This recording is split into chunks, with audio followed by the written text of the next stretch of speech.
The banging came down like iron on the roof, hard wind behind it, snow too, that dry, hissing kind, flung horizontal by a northwester. Every log in the cabin rattled, but she didn't flinch. Her hands were still in the earth, not just digging now, shaping it, scooping out the hollow, packing the edges, moving fast, one hand to her belly, the other clawing through frozen loam. Outside, the snow had already buried the steps. Her name was Clara Foy. She hadn't spoken it in days, not since the storm rolled over the pass and cut her off, not since her child came too early, too small, too silent, not since she'd begun the impossible work of saving something that hadn't even cried yet. The shovel had broken its handle the day before. She hadn't cried either. She didn't have time to. Clara had one thing left, her newborn, Jonah, and the cold had already gotten in his bones. She could feel it in the way he barely suckled, the way his hands trembled in his wrappings, the way his eyelids fluttered like a dying candle's light. The firewood was soaked, the chimney cracked with ice, and the wind blew straight through the eastern wall. The cabin felt like a coffin now, but there was still warmth, if she could trap it, if she could keep it, and that's why she was digging, not to escape, not to hide. She was digging a bed into the earth itself. Not even the wolves would come out in weather like this, but she'd heard men say crazier things than this plan, and she'd seen worse outcomes. She'd seen the Dawson family go stiff in their sleep the year before, right in their bunks, curled up beside each other like frozen timber. She'd seen what snow did when it stayed for too long, to oxen, to cabins, to the living. No, she wasn't waiting for that. And if the earth was the only place that still held warmth, then by God, that's where her baby would sleep, even if it meant burying herself with him. No one had believed her when she said she'd stay through the freeze. The men had offered wagons, room in town, even scraps of coal. She was too far up the ridge to get regular help. But Clara Foy had been too proud for handouts and too stubborn to leave the land her husband died trying to settle. They laughed when she started sealing the cabin floor. The old ranch hand McAllister had joked in town, said she was going to turn the place into a sod cellar. Someone else had called it a grave in waiting, but Clara remembered their voices like wind through rotten shingles. They hadn't seen the map her husband carved before he died. They hadn't seen how deep he'd dug the foundations, how he'd laid stones for heat retention, how he'd always said, "This soil holds its breath longer than any fire," she remembered. And she was holding her breath now too. Her knees ached against the edge of the dirt bed. Her body was still bleeding, still loose from birth. She felt fevered but sharp, like a blade just pulled from the forge. Her fingers worked fast, lining the dugout with the thickest wool she had left, forming a low dome with old pelts and saddlecloth. She jammed rocks around the rim to keep the wind from whistling under, shaped the opening so the heat would trap low. She stripped off her coat, pulled Jonah to her chest, and slid into the bed she had made in the belly of the earth. It wasn't warm, not at first, but it wasn't dying cold either, not like the air above. The storm screamed against the cabin's corners, and snow fell through the rafters like dust on a tomb. But the dirt bed, just deep enough to bury their shoulders, held the warmth her body gave, just barely. She wrapped her arms around Jonah, felt his tiny chest pressed to hers and whispered, "You ain't going yet." She didn't know how long she'd have to stay down there, but she knew this. He'd be warm when he slept, even if the whole damn cabin froze solid. And as she breathed steady into the cramped hollow, she thought not of the cabin or the storm, but of the fire in her husband's eyes when he'd said they'd survive anything this mountain threw at them. She'd believed him then. She still did now, but belief had nothing to do with it anymore. Now it was grit, flesh, bone, and earth. And in that earth, as wind battered the timber above, her baby finally let out his first real cry. Just once, but it was strong. And then, sleep, not shivering, not gasping, just sleep. Clara exhaled, her chest against his, her body pressed in a cradle of dirt and wool. She didn't notice how stiff her legs were getting. She didn't notice how frost was creeping down the cabin walls. She only noticed that, for the first time since the storm hit, he was warm, and she could afford to close her eyes, just for a little while. But no part of this mountain ever stays quiet long, because something cracked upstairs, and the frost had found something it could split. And when Clara opened her eyes again, it wasn't night anymore. It was morning, but it wasn't warmth that woke her. It was the silence, a silence too deep, too wrong. She reached up, pushed aside the top layer of hides, and realized why. The ceiling had collapsed, and the cabin was buried. Her dugout was the only thing left unbroken. Everything above it was now just snow and rubble, and she was trapped. Clara didn't scream. She only reached for her baby, felt his breath still steady, and pulled the thickest blanket over his tiny head. Then she began scraping upward, toward the ruin of her home, toward the light. But the wind wasn't done with her yet, and neither was the mountain. Her nails broke before the ice did. She felt it when the pinky split. a sharp, wet pop under the nail bed. But she didn't stop, couldn't. The entire ceiling above the main room had collapsed sometime before dawn, blown inward by the storm's full fury, timbers snapping like bones. The last thing she remembered was the muffled roar of the wind, then a groaning creak as though the mountain itself were bending. After that, the shelter had fallen silent, too silent. The weight of snow, roof, beams and wet thatch now sat on top of the cabin like a tombstone. The earth bed she'd dug had saved them, but it had also buried them. She clawed upward, through the hide-lined ceiling of her little dugout, where the air above had gone flat and unmoving. A few inches up, she hit something heavy, wet, wood or ice, or both. She felt with her fingers, grain, then cold, then something rough and sandy, dirt, fallen from the sod-packed roof. A wall beam had collapsed atop the hearth and slid diagonally across the room, sealing the main door entirely. She could feel it through the pressure of the cold above, a weight that wouldn't yield. The chimney was iced over, the back window too small and now packed tight with frozen slush. No light, no warmth, no exit, except the earth. Clara didn't panic. Her mind didn't allow it. Panic was a privilege she'd given up the day her husband died. She looked at Jonah, who had somehow stayed asleep despite it all, still tucked into the curve of her ribs, wrapped in all the dry cloths she had, his skin no longer blue. His mouth moved now and then like he was dreaming of something warm, some memory of the womb, some imagined firelight. The dome of hides above their dugout had captured enough of her body heat to keep the core of their little nest livable. But if they stayed down there, they'd both be dead in a day. That much she knew. She crawled up again,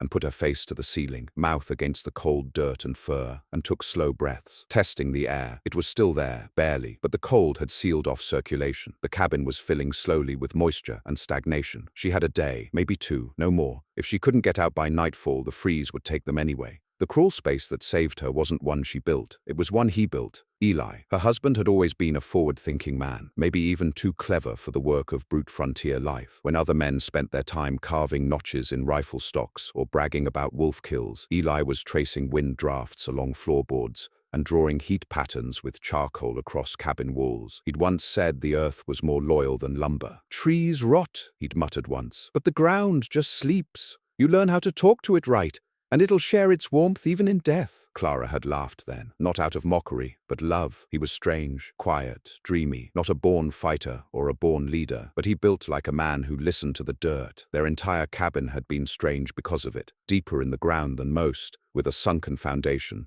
and a notch in the floor where he'd planned to build a root cellar. That root cellar had never gotten finished, but its frame was still there. She pulled back the ragged corner of fur that covered the southern end of the dugout, just past the saddlecloth roll she used as a windbreak, and reached along the earthen wall, then felt it, a hollow, shallow at first, maybe half an arm's length, but it kept going, and deeper still, cool air rolled in from somewhere, faint but real. She hadn't known he'd finished it. She had thought it was just a half-dug idea, like so many of his projects. But somehow, at some point, Eli had kept digging, maybe in secret, maybe on his last days. And now it was a passage, not big, not open, but real. Clara felt tears rise, and for the first time, she didn't stop them. She held Jonah closer, whispered, "Your father ain't gone, not really," and began pulling away stones from the side of the bed. The crawl was brutal. It angled downward first, hard on her knees, then sloped shallow along the edge of the foundation, a narrow tunnel carved into the hard-pan soil, just wide enough to move if she pulled with her elbows. No light, no room to turn. She had to drag Jonah on her back, swaddled in fur, wrapped in a sling she'd improvised from her underdress. Her breath scraped against the walls. The dirt pressed on her spine, but it was warmer. The farther she went, the more she realized Eli had done something strange. He hadn't just dug a cellar, he'd dug through the foundation wall, past it, maybe even under it. Her hand hit rock after 20 feet, not mountain rock, not bedrock, placed rock, sandstone, bricked and mortared by hand,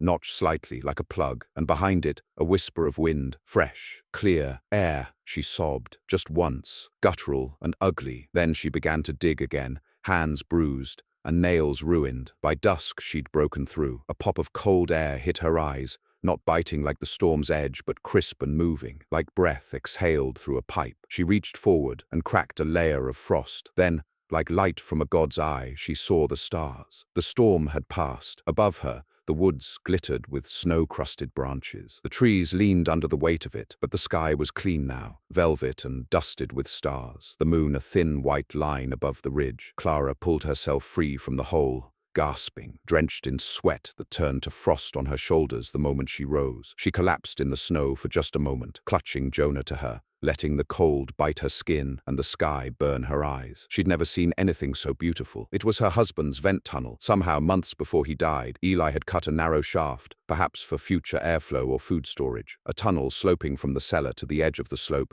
hidden in the roots of a leaning pine, and it had saved them both. She didn't stop to pray. She didn't even stop to rest. She shoved snow away from the tunnel mouth, marked the path with a stick, then turned to face the slope. She knew what she had to do next. Fire. The dugout had kept them warm enough to live, but without a fire, Jonah wouldn't last another night, and the only dry wood that hadn't been buried was at the McCafferty place 2 miles down the draw. She wrapped Jonah in everything she had, left him nestled just inside the tunnel, under the dry lip of earth, where the heat from below still lingered. She knew the soil would stay above freezing there, even without her body heat, for a few hours, and she ran. The night was brutal. The snow was thick enough to drown a man. It dragged at her ankles, climbed her thighs, and burned her lungs with every step. But she didn't stop. She moved like a machine, arms windmilling for balance, knees locking, boots slapping the drifts. The moonlit woods were so quiet it ached. When she finally saw the McCafferty cabin, a low dot of yellow in the snow, she fell to her knees, retching, but she kept crawling, knocked once, twice, then blacked out. She woke with firelight on her face and 2 hands holding her down. Voices, murmurs. "Her baby," said the whole roof. "Must have dug out herself." Then a woman's voice, clear and sharp. "She's not staying here. She's not leaving that child alone." Another voice. "But the snow."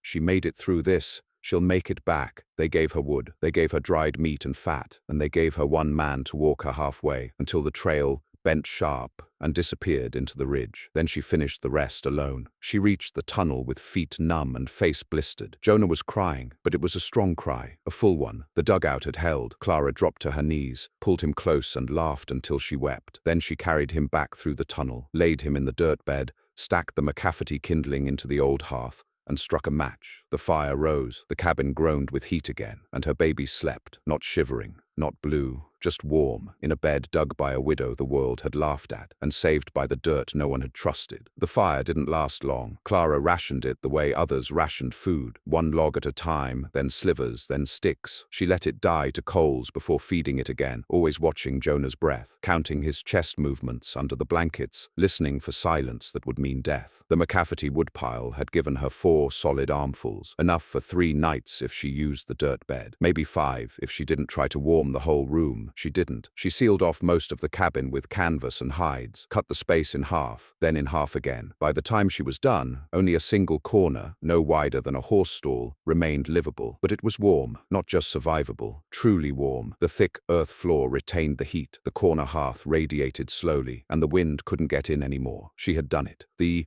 mountain hadn't won, but she knew better than to think it was over. Survival didn't just mean not dying. It meant living, even when no one believed you still could. And out here, belief was thin as frost. 2 days passed. Clara worked like she was possessed, not out of panic anymore, but planning, intent. She dried wet linens against the hearth, boiled the last of the oats with melted snow, crushed old beans into paste to make them stretch. When a mouse wandered in from the tunnel, she snapped its neck with a boot heel, skinned it, and boiled it down for broth. Jonah drank from a makeshift nipple she fashioned out of a glove finger, tied to a hollow reed. She remembered old ways, desperate ways, mountain ways, and when he slept, she reinforced the tunnel from below, packing it with clay and rocks so the collapse wouldn't reach that far again. She even widened the final few feet, adding a bend near the exit so the snow couldn't blow straight in. She had no intention of dying in that hole, but she was starting to realize it might just be the only safe place left in the territory. On the 5th day, the snow returned. It came without warning, like a breath turning sharp in the chest. One moment the trees were still, the sky clear. The next, a grey veil swept in from the ridge and blotted out the pines. Snow fell sideways, fast, heavy, wet enough to snap branches,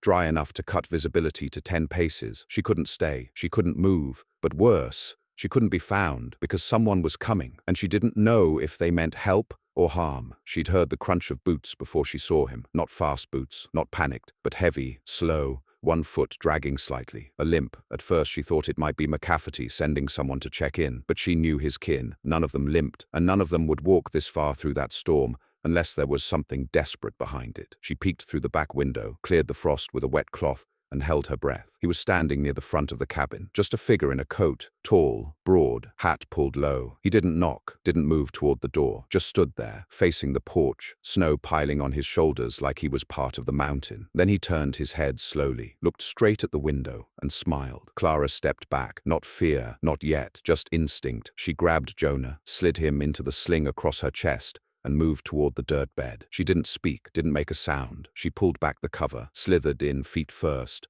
and pulled the hides over her body. It wasn't a hiding place anymore. It was home. The wind picked up outside. Boards groaned. Then footsteps. Not on the stairs, on the roof. She went still. He was walking atop the snowpack, which had risen higher than the eaves. She heard the crunch, then a muffled laugh. Not loud, not mad, just cruel. The kind of laugh that doesn't need anyone else to hear it, the kind that meant trouble. Then silence, a long one. She waited, but no knock came, no shout, just the sound of boots walking slowly across her roof, back and forth, for what felt like an hour. Then they stopped, and the wind howled again. When she finally climbed out of the bed, the moon was overhead, and the wind had died. The snow was deep again, up to the window frames. She crawled to the front door, braced a chair behind it, then shoved a wedge into the lintel. She wasn't letting anyone in, not unless she let them in, and she was done being caught unprepared. The next morning, the tracks were gone. The snow had swallowed them clean, but there was one thing left, a dead rabbit, laid out on the snow just in front of the cabin, gutted, skin removed, its eyes poked out and replaced with buttons. Clara stared at it for a long time, then picked it up and threw it into the fire. Jonah cried at the sudden motion, and she pulled him close, rocked him, whispered, "Ain't nobody taking you from me." But her heart had gone cold again, not from the snow, from the knowing, because she'd seen button eyes like that before, years ago, on a scare doll left hanging in a noose from a cottonwood tree after a man had refused to sell his land to a railroad crew, and she remembered what had happened to his wife. 2 nights later, she didn't sleep. She watched the ridge, and she saw the lantern. It blinked once, far up near the tree line, not swaying, not bobbing, just a flash of light, then dark, then again, flash, pause, flash. It wasn't a wandering hunter. It was a signal. Clara moved faster than she had since the tunnel. She gathered everything she had: blankets, Jonah's wrappings, a second fur roll, 2 sharp stones she'd been shaping into blades. She packed the fire with fresh coals, wrapped them in a kettle, and slid it under the dirt bed's frame. Then she climbed inside and sealed it. This time she blocked the mouth with a saddlebag filled with snow, tight enough to insulate, loose enough to move if needed, and she waited. Jonah slept. She didn't. And when the first beam creaked above, she didn't flinch. She held her breath. The door opened. Boots crossed the floor. She smelled wet leather, a trace of whiskey, cold steel. Then a whisper, not a voice. A scrape, a knife against wood, slow, deliberate. She held Jonah tighter. The sound moved along the wall, then stopped, and the door closed again. No footsteps, just wind, then silence. In the morning, she emerged with the stone blade gripped in hand. The cabin was empty, but the wall near the hearth had a mark, 3 lines, cut into the grain. Not letters, not numbers, but a sign, one she'd seen once before, on the fence post of a widow down near the trade route, just before her barn caught fire with all her animals inside. It was a warning, a mark, a promise, that someone was watching, that someone wanted something. And now, they wanted her. She didn't leave the cabin for 5 days, not even once. Not for water, not for wood, not to check the roof or scrape the snow from the tunnel mouth. Clara sealed the entry with rocks and snowpacks, left only the smallest crack for air, and lived in the belly of the earth like something hibernating or hiding. The fire burned low, always low, the coals banked and covered beneath ash to stretch them long into the night. Her hands moved by habit now, feeding Jonah, checking the blankets, melting snow in a tin cup set near the coals, drying linen with a wire loop she bent from an old hinge. But her eyes never stopped watching the shadows. Something had changed. There were no more signs, no more visitors, no fresh tracks. But silence like that wasn't peace. It was the kind of hush that follows a predator once it's decided to stop stalking, and just wait. Whatever had come to her cabin, whatever had stood on the roof, whatever had left the skinned rabbit like a calling card, it hadn't gone away. It had just stepped back. She'd lived enough to know the difference, and her gut told her something worse was coming. The worst cold yet hit on the 8th day after the storm. Clara only knew because the woodpile had gone so brittle it cracked when touched. Even the coals in the hearth hissed with frostbite before they caught. The dirt around the dugout began to frost at the edges. Her breath steamed in curls and hung low, refusing to rise. Jonah whimpered, then cried harder than usual, a deeper sound, raspy. She felt his skin. It was warm, but his nose had turned red. She knew that red. It was the start of windburn, inside the cabin. That night she lit a stronger fire, burned 2 logs at once, stuffed rags into the tunnel mouth, poured melted lard around the corners to keep the cold from bleeding in. She even stripped the cabin further, tore up the front bench for firewood, pulled nails with the stone blade and fed the kindling like a woman possessed. They would not freeze, not now, not this close. But the firelight revealed something she hadn't noticed. In the corner above the doorframe, a smear, a mark, black, almost invisible. She rose to see it, slow, cautious. It was coal, rubbed into the wood in a single finger-length swirl, a spiral, not natural, not accidental, and not there before. Her skin turned cold beneath the warmth of the fire. Someone had been inside, again, while she slept. She didn't eat that night. She sat in the dirt bed with Jonah pressed to her chest and stared into the fire until the coals looked like eyes. Her mind moved slow now, like a river under ice. It wasn't just fear anymore. It was math, cold calculation. She went over every window, every seam, every crawl space. Had someone come through the tunnel? No. It was blocked with her stone and snow wedge. Could someone have slipped through the chimney? No. Too narrow, too frozen. The roof, that was the only answer. The drifts had climbed high enough to level with the slope. If someone had shoveled quiet and slow, they could have opened a hole at the eaves, slipped in over the rafters, and climbed down the stacked firewood or wall shelves. It would have taken care, planning, but not more than one man, and not more than an hour. She stared at the ceiling. The thought that someone had stood above her while she slept, watching, perhaps even listening to her breathe, didn't just terrify her, it infuriated her. She had given everything for this child, everything. She would not let some nameless hand take him. At dawn, she made a decision. If someone was going to try her again, she'd meet them standing, not burrowed in a hole like a field mouse. So she dug, not down, out. The tunnel she'd used once, the one her husband carved, she widened it, carefully, with a chunk of log sharpened to a wedge, and a chunk of sandstone she'd kept for crushing roots. Jonah slept close behind her, wrapped in wool and canvas, with the kettle of coals set to one side to keep him warm. She dug like a miner, like a grave digger. She made the tunnel larger than she needed, wider than she should have, sacrificing warmth for space. But it had to be fast. It had to be an exit. By midday, she'd reached the vent opening again, but this time she kept going past it. She carved a side shaft, shallow, barely shoulder wide, into a crook behind a birch stump. From above, it would be invisible, but from below, it was her new trapdoor. She packed snow around the exit, cut a flap of old curtain to seal it, and smeared ash over the outside to blend it with the soot-darkened drift nearby. Now she had a way out, a second mouth. If they came again, she wouldn't be waiting, she'd be watching.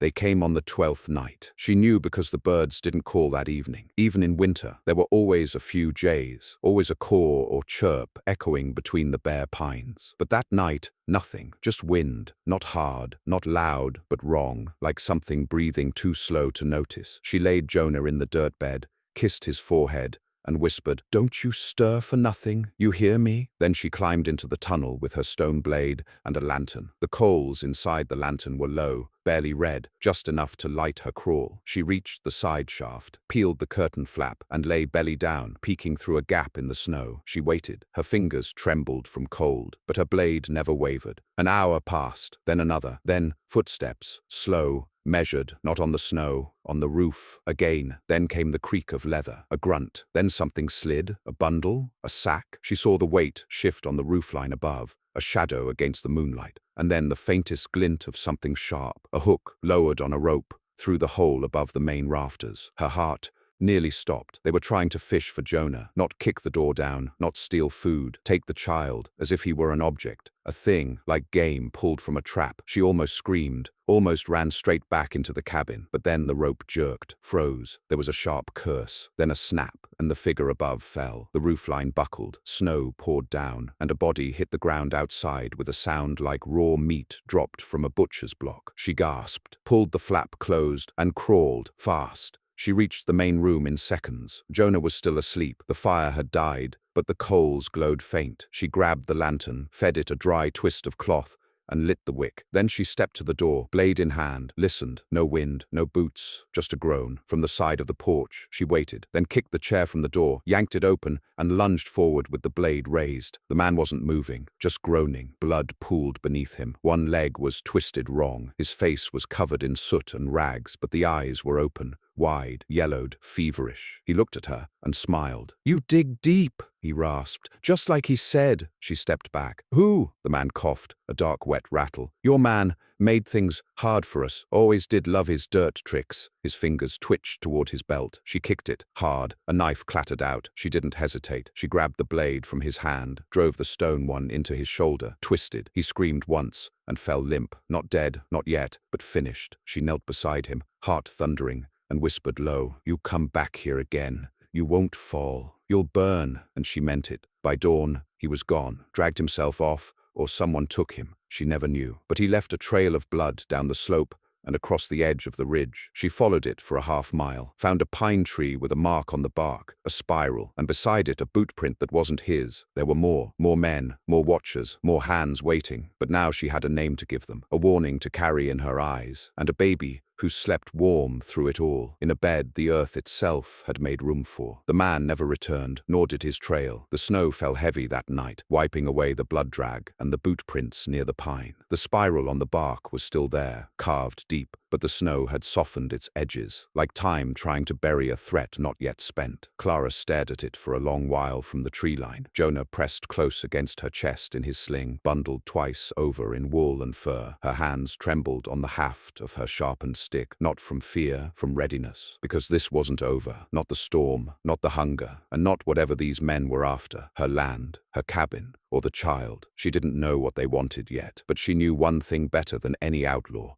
Any snowblind raider, any man who thought she'd break easy. The earth doesn't forget, and she had rooted herself in it. Spring didn't come for another month, not truly. The snow lingered, dirty and frozen hard as stone around the ridgeline, with only patches melting near the black rock faces that caught full morning sun. The tunnel to the outside stayed passable, but only just. Sometimes it took her half the day to carve the crusted edge from the birch stump exit. The trail down to the McCaffertys had become a trench of glass, impassable most days, lethal others. So she rationed, stretched, boiled, and recycled everything. Jonah's diapers were dried and reused with cloth lining. She caught meltwater in a boot hung from the rafters, filtered snow through old shirt sleeves to strain out soot, and the bed, that dirt womb she'd dug on the first night, became not just a place to sleep, but the center of their world. It was the only space she trusted, the only place heat and safety converged. And as days passed, she reinforced it, widening the lip, sealing the floor with bark slabs she'd scavenged from the tool shed, laying stones around the inner wall to trap warmth. She carved a small chimney from the side to allow breath to escape without letting wind in, covered the top with stretched hide and patched canvas, made a flap that could seal from the inside. It wasn't a cabin anymore. It was a den, a shelter,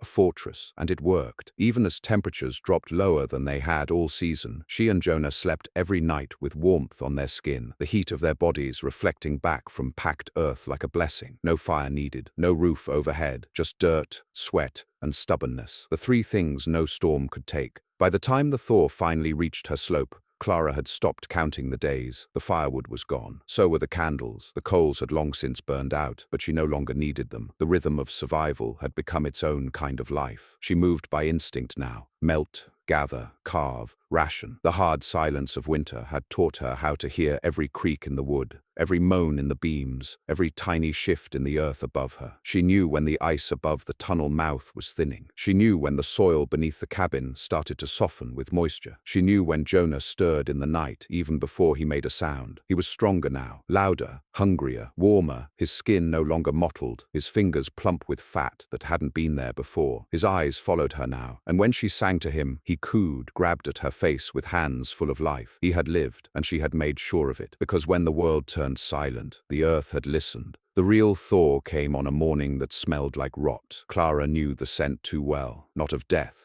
but of change. Wet moss, tree bark, water running beneath snow like a vein. The ice broke in trickles that day, dripping from the eaves in slow percussion. The cabin creaked, not from pressure anymore, but release. She stepped outside through the tunnel and found herself blinking under light so bright it hurt. The snow was still thick, but no longer crisp. It sagged, slumped, groaned under its own weight. The trees sparkled. The air had a taste like iron. She knelt, scooped a handful of meltwater, and sipped, cold, clean. Then she looked down the ridge. Smoke, not hers. 3 columns of it, thin, stretched into the sky like questions. She ducked, shielded Jonah, watched. 2 of the columns faded, but the third stayed. Not from a hearth, from a signal, a spiral in the sky, a message from whoever hadn't given up on finding her. And now that the snow had softened, they would come again. Not one man this time, not quiet, not slow. They'd come fast, hungry, and worse, prepared. She didn't hesitate. She wrapped Jonah twice, tucked him into the sling,